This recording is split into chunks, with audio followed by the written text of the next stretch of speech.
হয়ে গেছে, আধা ঘন্টা হয়ে গেছে। কেন? ও তোমাকে চা করে দিল কে? মা? আরে ওই যে কালকে যে মেয়েটা স্কুটি ঠিক করলে না তুমি, হ্যাঁ। ওর বাড়িতে গেছিলাম। শোনো না, একটা ঘটনা হয়েছে। কি হয়েছে? আরে ওরা তোমাদের তিনজনকেই নেমন্তন্ন করেছিল, তুমি তো ছিলে না বাড়িতে, সেই জন্য আমি আর ভাই গেছিলাম। বিশাল আয়োজন করেছিল জানো, খুব সুন্দর খাইয়েছে। আর তার মধ্যে একটা ঘটনা আছে, কি হয়েছে? ওর ওই মেয়েটাকে পছন্দ হয়ে গেছে। কি বলছো? এরকম? কাটা লাগা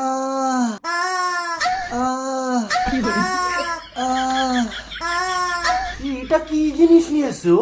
আরে ভাইকে এটাই তো আজকে কিনে দিয়েছি, সফট টয়। খুব সফট। সফট করে চুমু খাচ্ছে। এটা কি? এটা তোর? এটা আমার পার্টনার। ও মা, পার্টনার আবার ডাকছে। করে পার্টনার ডাকছে। যেরকম তোমার ভাই এরম, সেরকম ওর পার্টনার হয়েছে এরম। একটা বিকিনি পরা মুরগি নিয়ে ঘরের